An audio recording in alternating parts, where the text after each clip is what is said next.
Does anyone remember an old PC game from the early 1990s called Mr. Mix? It's mainly a typing game, similar to Mario Teaches Typing, where you have to type words into a box to make a chef, the titular Mr. Mix, put ingredients into a bowl.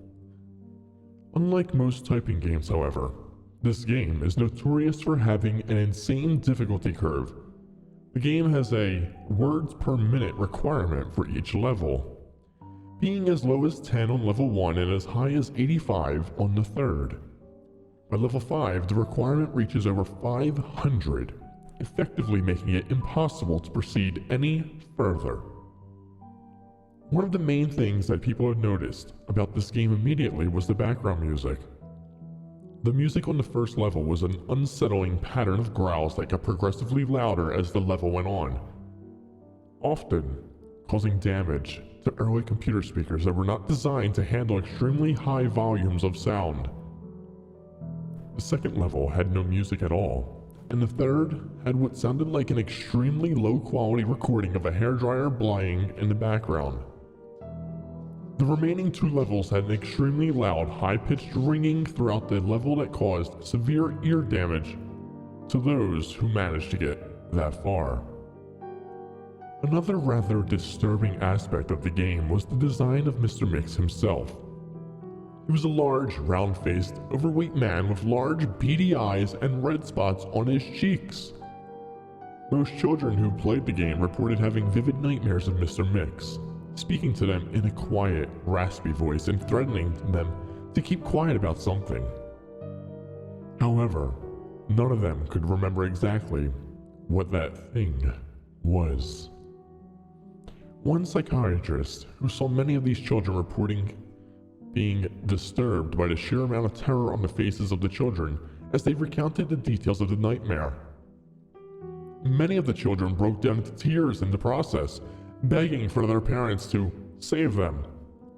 However, no direct relationship to the game itself could be determined by these few cases, as not all children suffered the same adverse effects. For obvious reasons, this game did not sell very well.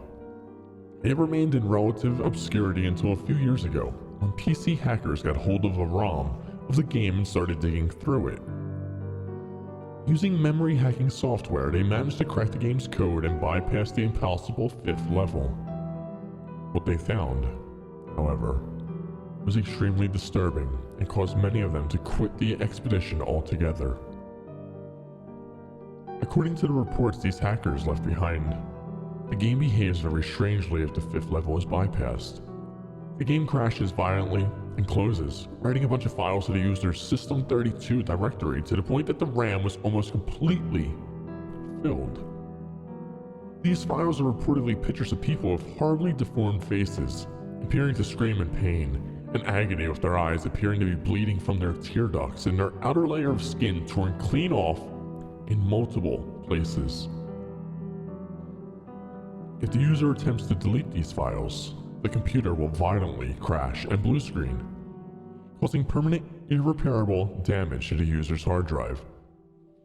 The hackers found that this was caused by a lone byte in the game's ROM that triggered when the 5th level was completed. After removing this byte, they were able to proceed to the 6th and final level. Unfortunately, all of the original hackers declined to discuss what they saw in the final level. All of them became extremely paranoid and reclusive, refusing to talk about anything related to the game and showing astonishingly extreme symptoms of post-traumatic stress disorder. Most of them ceased to be able to form coherent sentences within a week. Within a month, all of them went missing. All remaining copies of the game were destroyed.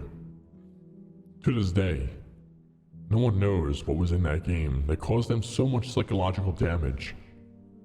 Maybe it's better that way.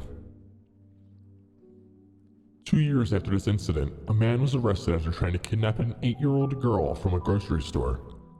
Through DNA and fingerprint analysis, the man was identified as one of the original hackers who viewed the final level of the game.